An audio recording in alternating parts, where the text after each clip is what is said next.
کوئی بھی اتنی جلد معاف نہیں کرتا، ماں بھی اتنی جلد اپنی اولاد کو معاف نہیں کرتی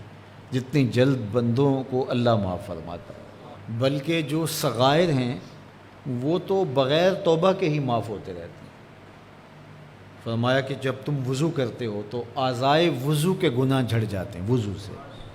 اور ہمیں پتہ بھی نہیں ہوتا۔ بہت سارے صغیرہ گناہ ایسے بھی ہیں کہ ہم ان صغائر کا ادراک بھی نہیں کر پاتے، لیکن وہ ہمارے سے جڑے ہوئے ہوتے ہیں، اور اسی طرح جب وہ ہمارے سے جھڑتے ہیں تو ہمیں ادراک بھی نہیں ہوتا کہ وہ ہمارے ساتھ جڑے تھے اور ہمارے سے دور بھی ہو گئے اور ہمیں پاک صاف کر دیا گیا۔ ایک نماز سے دوسری نماز تک کا وقت درمیان کے اندر ہونے والے گناہوں کا کفارہ ہے۔ ایک جمعہ دوسرے جمعے تک، ایک رمضان دوسرے رمضان تک گناہوں کا کفارہ ہے۔ تو یہ اللہ کی کرم نوازیوں کے رنگ، بلکہ فرمایا ہم نے تم کو جو بڑے گناہوں سے منع کر رکھا ہے، اگر تم ان گناہوں سے اپنے آپ کو بچا لو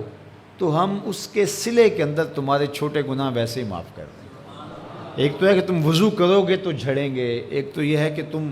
کچھ اعمال کرو گے تو اس کی برکت سے یہ گناہ ساتھ جھڑ جائیں گے، لیکن اگر تم بڑے گناہوں سے بچتے رہو گے تو ہم تمہاری اس بات کا اعزاز تمہیں دیتے ہوئے کہ تمہیں اللہ کے حکم کا پاس ہے اور تم بڑے گناہوں سے بچ رہے ہو، اور جو چھوٹے گناہ تم سے سرزد ہو گئے ہم اس بڑے گناہ سے بچنے کی وجہ سے وہ ویسے ہی تمہارے سے ہٹا دیں گے، تمہیں صاف کر دیں گے۔ یہ کتنی کرم نوازیاں ہیں۔ اور اگر تم نیکیاں کرتے ہو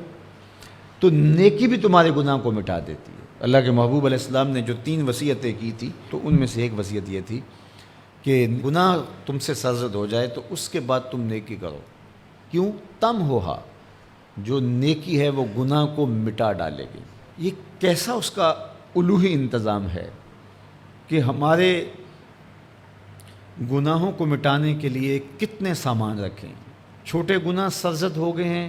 تو وضو کرنے سے، نماز ادا کرنے سے معاف ہو گئے، صدقہ کرنے سے معاف ہو گئے، کسی کو مسکرا کر ملنے سے معاف ہو گئے، رستے میں پڑی ہوئی چیز ہٹا دی تو اس سے معافی ہو گئی، دروشی پڑا تو گناہ معاف ہو گئے اور خطائیں دھل گئیں اور درجات بلند ہو گئے، اور نیکی کی تو ساتھ گناہ بھی معاف ہو گئے۔ تو باقی رہی بات کہ کبیرہ گناہ، بڑی بڑی باتیں، تو شرک سے بڑی بات تو کوئی نہیں ہے، سب سے بڑا گناہ تو شرک ہے، لیکن اگر بندہ توبہ کر لیتا ہے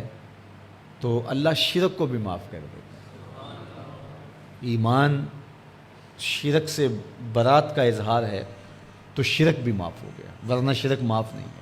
اور باقی کبائر بھی توبہ سے، رجوع اللہ سے معاف ہو جاتے ہیں۔ یہ کتنی اس کی کرم نوازیوں کے رنگ ہیں کہ اس کے حضور جب آپ آ جائیں اور اپنی معذرت پیش کر دیں تو وہ بندے کو شرمندہ نہیں کرتا کہ تم نے یہ کیا۔ جب بندہ کوئی جرم کر بیٹھتا ہے، کسی سے زیادتی کر بیٹھتا ہے اور حقیقی زیادتی ہوتی ہے، تو پھر اس کے پاس جاتے ہوئے ڈرتا ہے کہ اس کا رد عمل کیا ہوگا، میں نے یہ زیادتی کی، واقعتاً زیادتی کی۔ اب اس کا سامنا کرتے ہوئے ڈرتا ہے کہ جب میں جاؤں گا معاف کرے گا نہیں کرے گا، دونوں امکان ہوتے ہیں۔ پھر معاف کرے گا تو کتنا رگیدے گا، مجھے کتنا احساس دلائے گا، اور اس کے بعد معاف کرے گا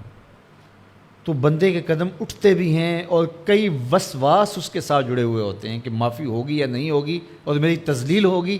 یا میری کیا صورتحال ہوگی۔ کسی سے بھی معافی مانگتے ہوئے اسی لیے لوگ اڑ جاتے ہیں۔ بعض اوقات وہ جانتے بوجھتے ہوتے ہیں کہ ہم نے یہ زیادتی کی ہے، اپنے بھائی کا دل دکھایا ہے، حق مارا ہے، زیادتی کی ہے، لیکن وہ اس احساس سے بچنے کے لیے تو پھر آہستہ آہستہ آہستہ آہستہ وہ اس کے عادی ہو جاتے ہیں۔ لیکن آپ اور میں گناہ کرتے ہیں تو گناہ کرنے کے بعد جب خیال پیدا ہوا کہ معافی مانگنی چاہیے، تو جب ہم وضو کر کے قدم اٹھاتے ہیں توبہ کے لیے تو ہمیں کوئی ایسا وسوسہ نہیں ہوتا کہ وہ معاف نہیں کرے گا، بلکہ حضرت داتا گنج بخش علی حجویری علیہ رحمہ کشف المعجوب میں ایک بزرگ کا قول نقل کیا کہ جس نے توبہ کی اللہ نے اسے معاف کر دیا۔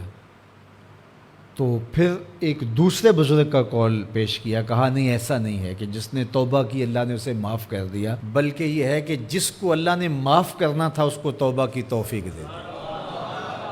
وہ خود کہتا ہے نا کہ توبوا الی اللہ، میری طرف آؤ، رجوع کرو اور میری طرف آ کے اپنے گناہوں کی معافی مانگو، تو اللہ توبہ کے لیے بلا رہا ہے، تو جب بلا رہا ہے تو اس کا مطلب ہے معاف کر دیا تو بلا رہا ہے نا۔ اب اگر اس کے باوجود بھی کوئی نہیں آتا تو پھر اس کی حماقت اور اس کی بے وقوفی ہے۔